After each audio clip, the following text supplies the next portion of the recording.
Hello everyone, I just wanted to show real quick a case that we had here on our support chat. This was only about over the past 45 minutes, and this is of course shared with the agent's permission. So this user's name is Arvind, and he's been one of our longtime users for pretty much the better part of this year.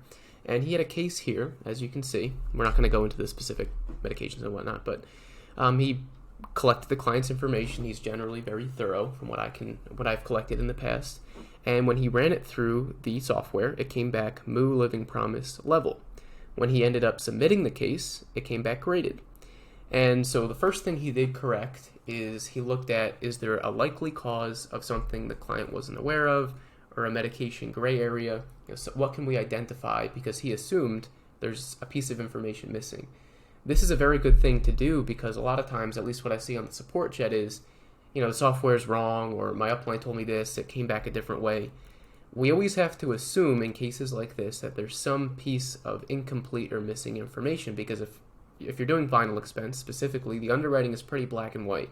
Generally, if you have the health profile, you should be able to qualify them, especially in a case like this. There was no really fancy dual-use meds. This is a pretty basic case as far as medications go as it appeared.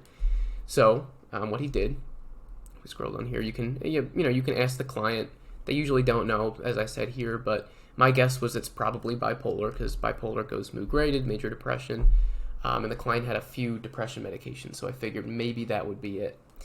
So he asked, what a carrier might be better for this, maybe AMM, because they don't care about mental health meds. But he went back to the client, and again, we're not going to go over the specific profile, but he updated the meds, and it now went graded in the toolkit.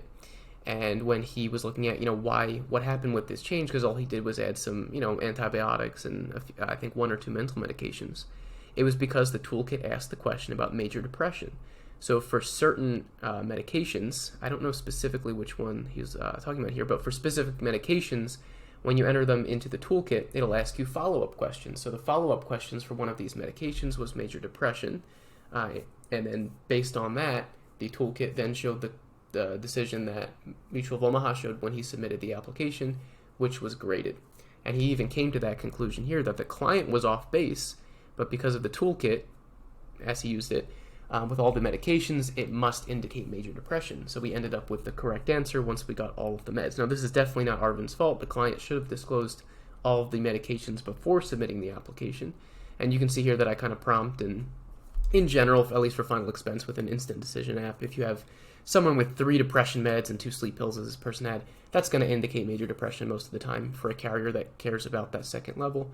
And then you can see I just asked him his permission to share the conversation here. So I wanted to highlight this because it's a great example of I collected all the information that I could, I made the best decision that I could with the information I had, and I got an adverse decision. So there must be something missing. He went back to the client, got the correct information, and now hopefully he can pivot to American Amicable or another carrier that should accept this client, and he can get it approved.